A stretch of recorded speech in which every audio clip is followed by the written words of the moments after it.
I'm going to have to edit this, so test, that's all right. second take, edit.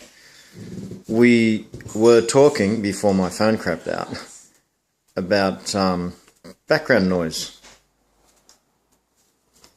We were talking about where you're from, who you are, and you've said, and we've discussed the differences between mainland Aboriginal people and Torres Strait Islanders, and we've talked about totems, and you've mentioned that your totem is the horny stingray, and its proper name is Tukmul? Yeah. Tukmul. Can you say that? Because I don't think I'm pronouncing it properly. Tukmul. Tukmul. Okay. Yeah.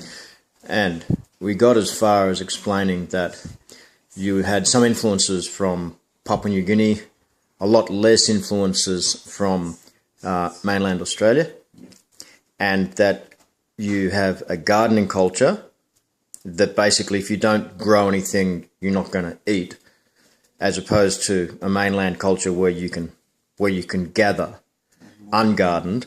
And when you're saying hunting, the rare event before time, as in pre-contact with white people, was the occasional pig.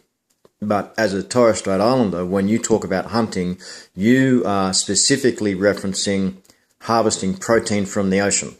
Yes. What are the sorts of things that you hunt in the ocean?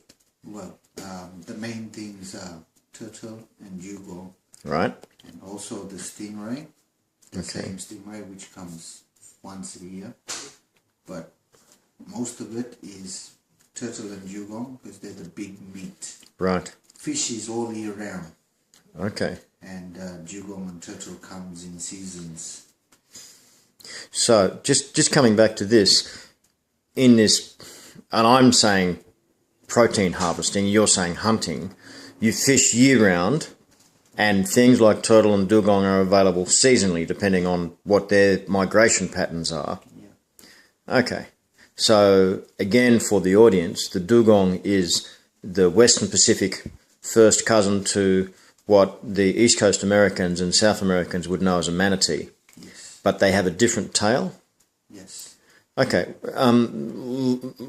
Let's talk about these two protein sources. What do they taste like? What does turtle taste like? Or is it not comparable to any other sort of Western source of meat? I can't really put it towards any other meat that I know of. It's red meat. It's red meat? Well, it's blubbery. The scientists reckon it's related to elephants, so it's... Okay. Yeah.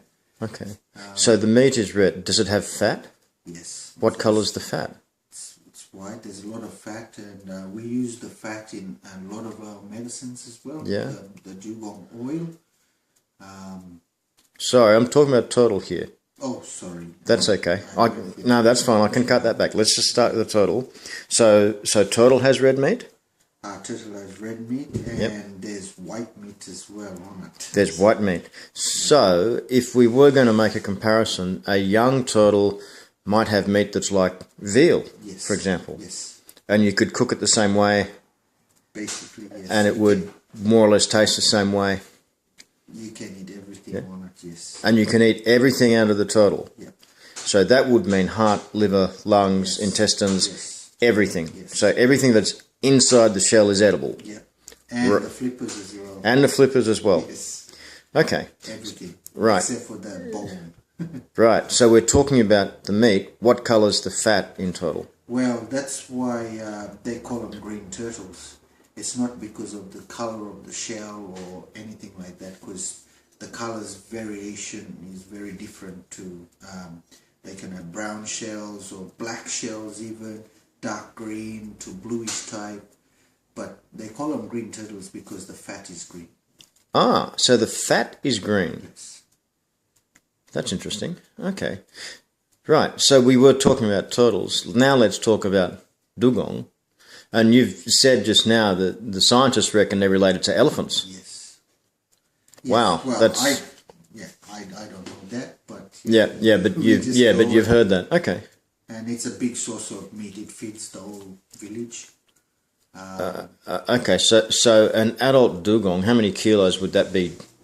live? Probably about 300 kilos. 300 kilos. Yes. Of those 300 kilos, what is edible? Everything.